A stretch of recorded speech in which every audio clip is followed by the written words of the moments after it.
Possible ছিল না video করতে পারে। তো এখন ট্রেন দামানছড়ি ঢুকছে।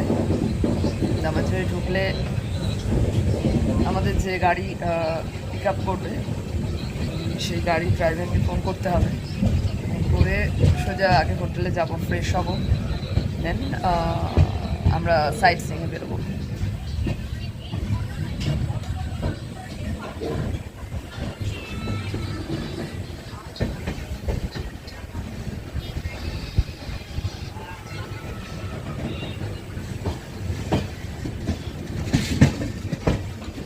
সামনে আরও সুন্দর সুন্দর পাহাড় আসছে। চা আসলে চা খাবো। যতবারই চা গেছে ওই দুধ চাই গেছে, এখনও লাল চা আসে, দেখি লাল চা কখন আসে। যতবারই ক্রস করছে দুধ চা। আমি একদমই দুধ চা খাই না, বিশেষ করে সকালবেলা তো একদমই নয়, লাল চাটাই প্রেফার করি। এতক্ষণ পর একটা লেকের দর্শন পেয়েছি, চতুর্দিকে পাহাড় ঘেরা।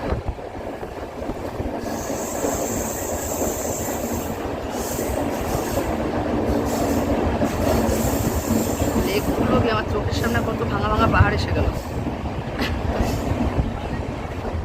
আবার আসছে লেক।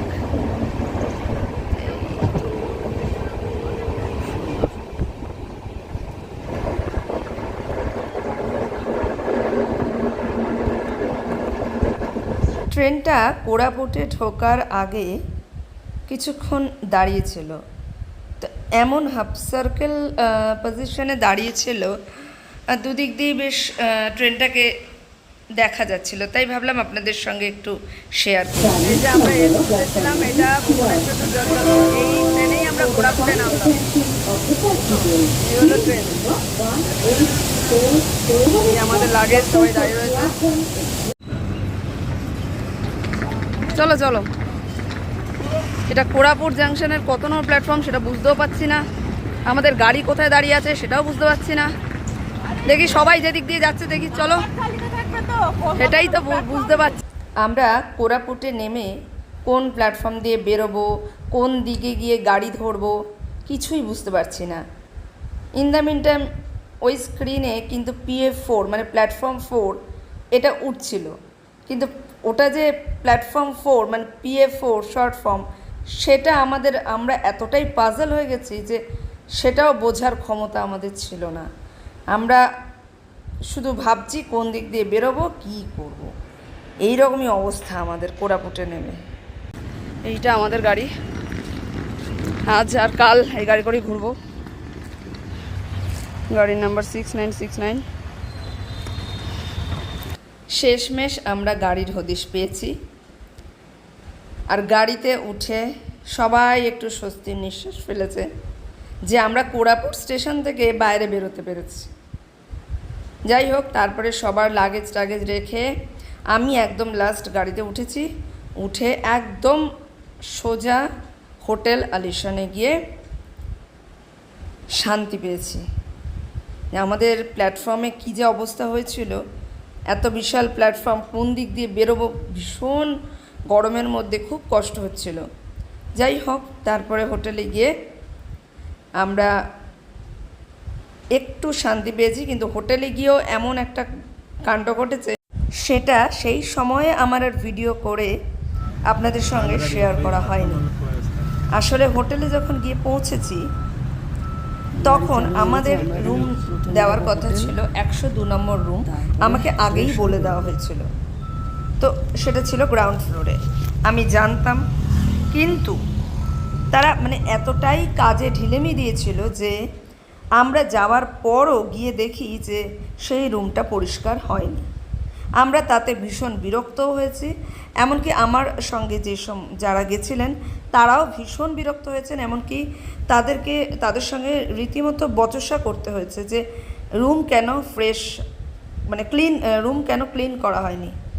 আমরা এত থেকে এসে আমাদেরকে বলা হয়েছে যে আপনারা এখন অন্য রুমে রেস্ট নিন, আমরা এই রুমটা ক্লিন করে দিয়েছি। এটা কি মানে কোনো মানে এরকম কি করা উচিত আপনারা বলুন তো? আমরা তো মানে এতটা জার্নি করে এসে আমরা তো রুম ক্লিন চাইবো। সেখানে রুম ক্লিন নয়, আমাদেরকে প্রায় আধা ঘন্টা বসে থাকতে হয়েছে। তখন আমাদেরকে বসিয়ে রেখে তারা রুম ক্লিন করছে, তারপরে আমরা রুম পেয়েছি।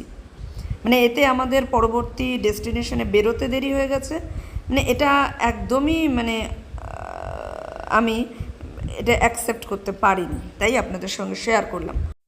আমার মতো কেউ যদি এরকম পরিস্থিতিতে পড়ে থাকেন, অবশ্যই আমার সঙ্গে শেয়ার করবেন।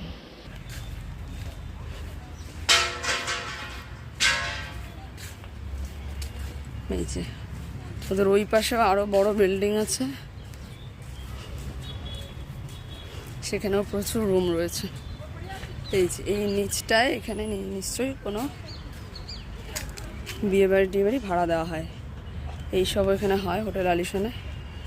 এই যে পেছনে এই রুম আরও আছে। তো আমাদের 102 নম্বর রুম, সেটা এসি না হয়েছে, কিন্তু এখন কথা হচ্ছে কি, যদি আমরা এসি না চালাই, এসিকে যদি নন এসি করে নেওয়া যায়, তাহলে আমরা এসিকে নন এসি করে নেব। কারণ ওয়েদার, যেহেতু এটা নিচে রুম, ওয়েদার আশা করবো খুব একটা গরম হবে না। তাও এরা কমাতে চাইছে না, এরা বলছে এসি রুমকে নন এসি করা যাবে না। তাও দেখি, এখানে কিছুক্ষণ পরেই এদের ম্যানেজার আসবে, ম্যানেজার একটু কথা বলবো, যদি একটু ডিসকাউন্ট করে দেয়, দেখা যাক। এইটা হলো রিসেপশন হোটেল আলিশানের। আমাদের এই যে রুম দেওয়া হয়েছে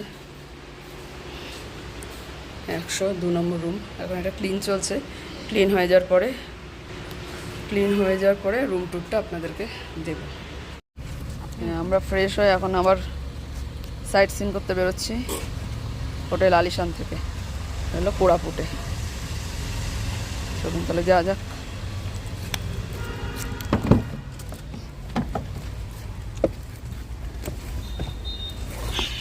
আচ্ছা, ব্রেকফাস্টের জন্য আমরা প্রথম দাঁড়িয়েছি একটা ছোট দোকানে। সেখানে দেখলাম যে আটা সুজি দিয়ে এক ধরনের বড়া বানানো রয়েছে, আর সঙ্গে আলুর তরকারি। তো ভাবলাম এটাই একটু নতুন খাবার লাগছে, এটাই একটু ট্রাই করি। তো এটাই আমরা ব্রেকফাস্ট হিসেবে খেয়ে নিয়েছি। খাওয়ার পরে আমরা চা সেই দোকানে ছিল না, তো খাওয়ার পরেই আমরা আবার রওনা হয়েছি। ওই ব্রেকফাস্ট করার জন্য দাঁড়িয়েছে একটা ছোট্ট দোকান। এদিকে চা আছে, এদিকে ব্রেকফাস্টটা খুব ইন্টারেস্টিং ছিল। ওই আটা আর সুজি দিয়ে বানানো কতগুলো বড়া, তার সঙ্গে কি চা হবে না বললো তো, না কফি খাবো না বলতে হবে না, থাক। তো আর আলুর তরকারি দেওয়া ছিল, বেশ ইন্টারেস্টিং। তো এখন ব্রেকফাস্ট করে জল নিয়ে আমরা এখন আবার রওনা হব।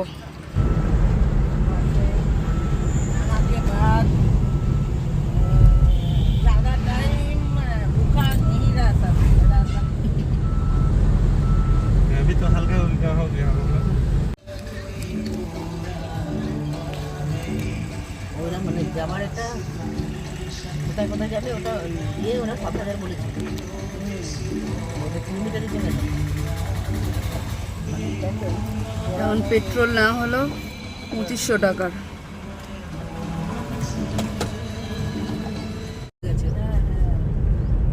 ওদিকটা বিশাল, এদিকটা সরু, ওদিকটা চওড়া হয়ে বসে গেছে, এখানটা আবার চড়া পড়ে, মাঝে চড়া পড়ে। এটা ওই ডুডুম ওয়াটারফল যাওয়ার রাস্তা। আমাদের ফার্স্ট ডেস্টিনেশন কোরাপুটে যেটা ছিল ডুডুম ওয়াটারফল। তো আমরা সেই দিকে এখন রওনা হয়েছি। তো সাইডে একটা লেক ছিল, যে লেকটা আমরা ফেরার পথে দেখেছি। তো সেই বিষয় নিয়েই পেছনে আলোচনা চলছিল।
একটা হোটেলে লাঞ্চ করতে এসেছি, আন্ধ্রা হোটেল।